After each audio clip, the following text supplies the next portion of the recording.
L'invité de l'expert ce matin, c'est Michel Lejoyeux, professeur de psychiatrie. Vous avez publié de très nombreux livres, Les 4 saisons de la bonne humeur, Tout déprimé est un bien portant qui s'ignore. Il y a toujours un message positif dans vos livres. Et alors celui-ci, je crois que c'est peut-être celui qui nous encourage le plus à aller mieux, en bonne santé avec Montaigne. Esprit sain dans un corps sain. On oublie souvent que c'est une phrase de Montaigne, la meilleure des méthodes. Et vous vous êtes intéressé à ce philosophe, écrivain qui aurait pu être médecin, tant ses conseils de vie résonnent aujourd'hui. Comment vous êtes intéressé à Montaigne? Vous le racontez un petit peu dans le livre, mais expliquez à nos auditeurs en quoi Montaigne peut nous aider à traverser des crises et à vivre mieux. Vous savez, mon métier, c'est très concrètement de changer les comportements et de changer les croyances, d'essayer de trouver des bons comportements et des bonnes croyances. Et cette idée, on est moins atteint par les faits que par l'idée qu'on se fait des événements. Se croire brave, c'est être brave. Se croire invincible, c'est commencer à l'être. Et j'ai trouvé dans Montaigne une sorte de clin d'œil, vous savez, d'une époque à l'autre, où il fait exactement le même travail que moi, où je fais le même travail que lui.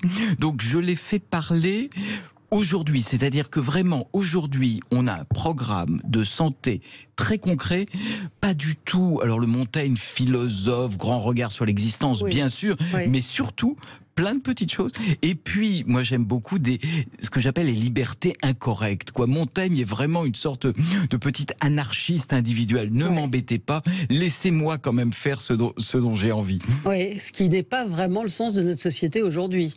Non. On est entravé par tout un tas d'injonctions sur bien manger, les 5 fruits et légumes, sur ne pas faire ci, ne pas faire ça. Alors, évidemment, dans la limite du raisonnable, mais là, c'est quand même profiter. Ça pourrait être aussi carpe diem, la philosophie de Montaigne. Bien sûr, c'est une vraie méthode de plaisir aussi. Ouais. C'est pas du tout une méthode de contrainte. D'ailleurs, qu'on en sait, il y a bien longtemps, ça date du XVIe siècle, Montaigne, mais ce qu'on en sait, c'est que c'est pas quelqu'un qu'on contraignait facilement. Non, alors je précise qu'à la fin du livre, il y a des tests à faire, et puis une journée inspirée par Montaigne, se réveiller en musique, passer en revue ses motifs de fierté. Montaigne en cultivait quelques-uns. Je ne suis coupable ni de la chute ni de la ruine de personne, de vengeance ou de haine. Je n'ai pas manqué à ma parole, je n'ai pas mis la main sur les biens d'autrui.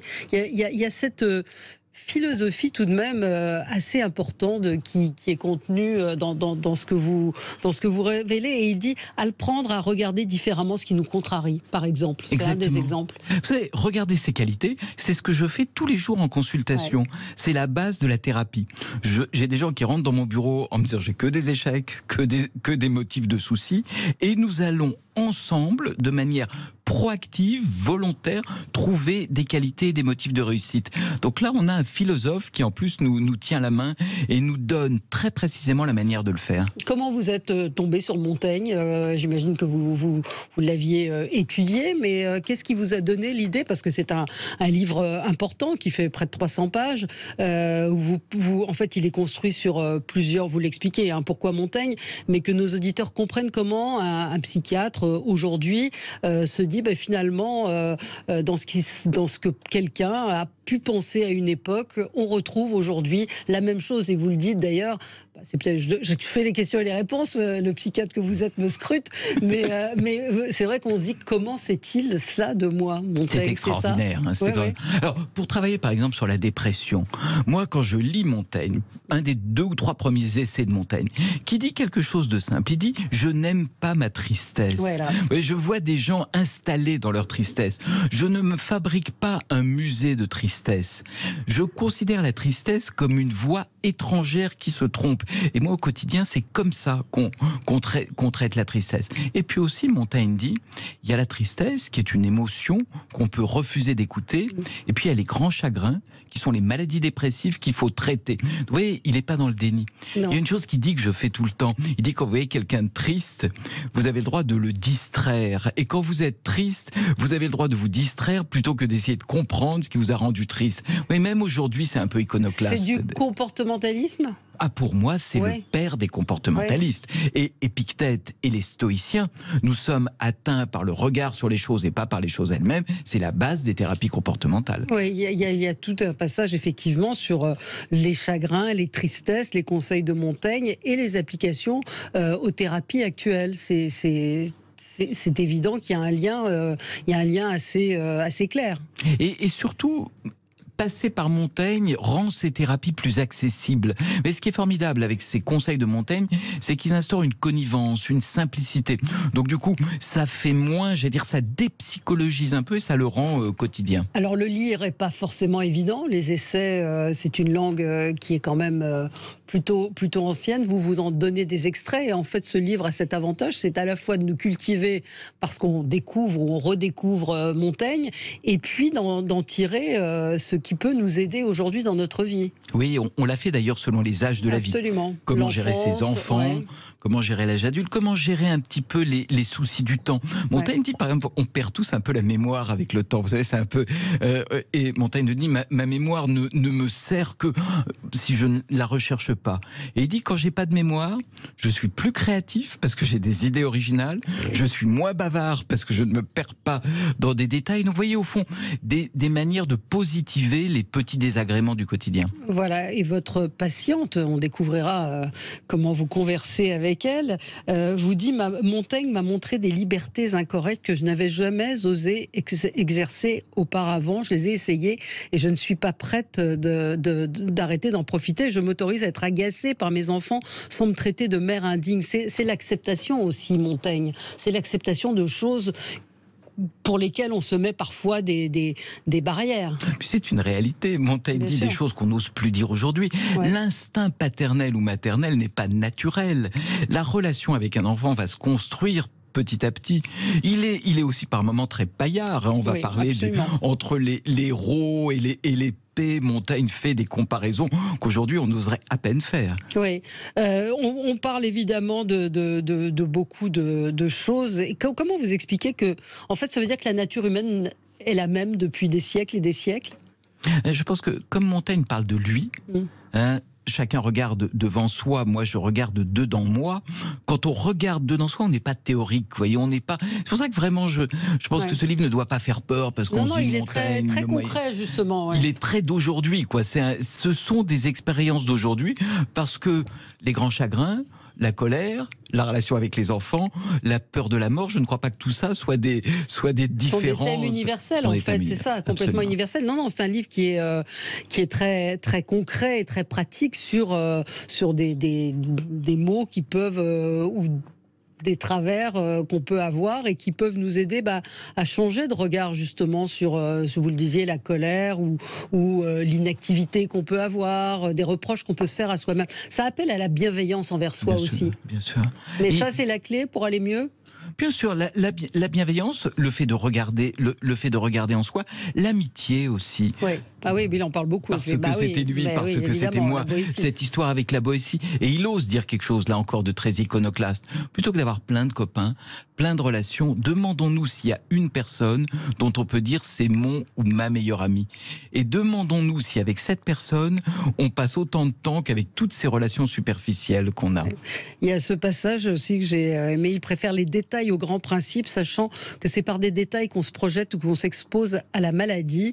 Sarah Beckwell, donc, qui est une auteure qui a écrit sur Montaigne, cite quelques-uns de ses avis sur des points précis. Il aime le melon, qui est son fruit préféré. Il trouve qu'il lui fait du bien. Il préfère faire l'amour couché plutôt que debout. Il préfère les compagnies enjouées aux personnes tristes qui l'affligent. Et il est plus souvent convaincu par une répartie brillante que par un raisonnement triste. Ça semble évident, mais ça donne quand même un certain nombre de clés assez évidentes. Et puis sa méthode tient avant tout à concerner personnellement et à motiver. Et Montaigne est le meilleur des guides santé.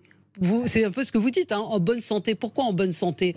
Parce que c'est une bonne santé qui fait plaisir. C'est une boîte à plaisir. Des plaisirs qu'on peut vraiment vivre en pleine conscience, comme une thérapie. Le plaisir de la conversation. Vous voyez, le plaisir d'une conversation avec un ami qui ne va pas forcément être d'accord avec nous. Vous voyez, on a à notre portée quelques expériences de plaisir et quelques manières de se soigner, moi je continue à penser que ce qu'il dit sur la tristesse est une vraie manière de développer et de dépasser un affect dépressif. Donc oui, on a la colère. Quand il nous dit qu'on se trompe toujours quand on est en colère, la lettre en colère qu'on envoie, elle est forcément fausse, et il apprend dans le couple, si l'autre est en colère, on ne l'écoute pas, on attend que la colère se passe. La colère est mauvaise conseillère, c'est ce qu'il faut dire, mais c'est un peu l'inverse, encore une fois, de notre époque, où on est dans l'impulsion, dans la colère, dans la réaction, dans l'agacement de l'autre. Avec les réseaux sociaux, on le voit par certaines réactions qu'on reçoit au quotidien ou sur Twitter. On réagit tout de suite, de façon impulsive. Et puis, on est beaucoup dans l'analyse, dans la tentative de compréhension. Montaigne a quelque chose de beaucoup plus simple. Et le livre arrêtez propose... de vous prendre la tête. Voilà, arrêtez de se prendre la tête. Oser des choses très simples. Le mental, parce que, encore une fois, je retiens le titre En bonne santé avec Montaigne. La bonne santé, c'est pas manger 5 fruits et légumes. La bonne santé, c'est le bonheur, c'est l'acceptation de soi. La bonne santé, ça passe par le mental. On le voit dans les cas de cancer, de maladies graves, où on dit 50% de la guérison, c'est le mental. Ouais, ça passe par les deux. Montaigne dit, si vous avez le choix entre faire des exercices sur votre esprit et des exercices sur votre corps, commencez par le corps, ça fera du bien à l'esprit, l'inverse n'est pas vrai. Oui, c'est vraiment une médecine, on dirait très holistique aujourd'hui, qui va proposer et des exercices de corps et des exercices d'esprit. Vous avez relu les essais entièrement pour... J'ai dramatiquement lu les essais dans tous les sens, notamment dans toutes ces contradictions. Et moi, j'ai vraiment voulu le prendre de manière pratique. Je ne me prétends pas philosophe. J'ai vraiment voulu rester médecin et le donner comme une médecine qu'on peut se réapproprier. Oui, puis c'est ludique, c'est votre ton, on l'entend, qui est à la fois joyeux, parce que vous portez bien votre nom, et qui est léger. C'est effectivement, Montaigne traverse des crises pires que les nôtres, et il explique comment résister sans s'effondrer. Et on tire aussi des leçons des autres, de ce qu'ils nous disent, de la manière dont ils ont traversé ces crises, et ça aide à relativiser. Bien sûr. Et puis le lâcher-prise, c'est des mots très compliqués. Très moderne, Montaigne apprend ce que c'est que le lâcher-prise. Il dit, moi, j'ai une époque qui est traversée par les guerres, je laisse ma maison ouverte.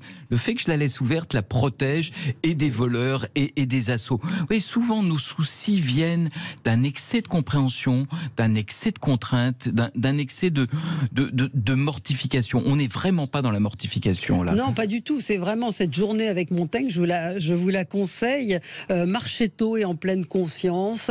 Ne pas tout prévoir pour la journée. Et puis dire chaque matin les mots magiques que sont peut-être.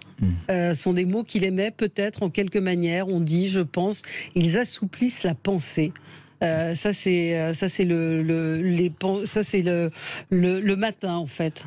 Oui, dès qu'on commence à accepter que face à une opinion, il peut y avoir un autre avis, on va évidemment se détendre avec ça. Voilà, le soir, recenser ces moments de sérieux de la journée pour mieux s'en moquer, noter ses rêveries. Il y a beaucoup de choses qu'on retrouve aujourd'hui dans les conseils, encore une fois, où on nous dit penser aux choses positives que vous avez faites dans la journée. C'est incroyable le parallèle qu'on peut voir avec des thérapies d'aujourd'hui. C'est assez frappant. Y compris d'ailleurs, moi je cite dans le livre, étant quand même professeur de médecine, beaucoup de recherches sur la biologie du cerveau qui vont totalement dans le même sens. Donc on peut trouver quelque chose qui est un rapprochement entre les conseils des expériences scientifiques les plus récentes et ces conseils qui nous arrivent tout chauds du XVIe siècle. Une question sur notre question du jour média sur les HPI. Vous savez que ce soir, la série HPI revient sur TF1, Haut potentiel intellectuel. Qu'en pense le médecin que vous êtes? Parce qu'on voit beaucoup aujourd'hui alors il y a des gens sérieux et d'autres moins sérieux, des thérapeutes qui assènent aux parents inquiets d'avoir un enfant un peu agité. Votre enfant est HPI. Ça veut dire quelque chose ou pas? Déjà, si on fait un tout petit clin d'œil à Montaigne, Montaigne dit, moi je suis pas un haut potentiel, moi je suis quelqu'un qui cite. Et il dit, moi dans ma théorie, j'ai juste fourni le fil qui met en bouquet toutes les pensées des autres. Donc un peu de modestie ne fait pas mal. Et puis moi je suis toujours très prudent vis-à-vis des nouvelles maladies qu'on invente à l'occasion d'une série télé. Il y aura les HPI, les BPI, voilà. Revenons vraiment à des questions de santé. Quelquefois en diagnostic diagnostiquant trop. Et en diagnostiquant trop de nouvelles maladies, on se complique la vie. Voilà. Stéphane nous dit en fait Montaigne aurait voulu mourir en bonne santé. Et voilà. Je ne sais pas s'il aurait voulu mourir en bonne santé. Il est mort à quel âge? Il est mort. Montaigne n'est pas mort pour son époque. Il est pas mort très vieux. Mais surtout, il a osé parler de la peur de la mort en disant moi j'aimerais être le plus actif possible, que la mort me prenne en mon jardin, en train de jardiner. Donc au fond, cette idée qu'on ne nie pas les difficultés, mais qu'on trouve, c'est vraiment le mot, des manières de s'en distraire. Eh bien, je vous conseille ce livre du professeur Michel Lejoyeux qui est paru chez Robert Laffont, En bonne santé avec Montaigne, Esprit sain, corps sain, la meilleure des méthodes.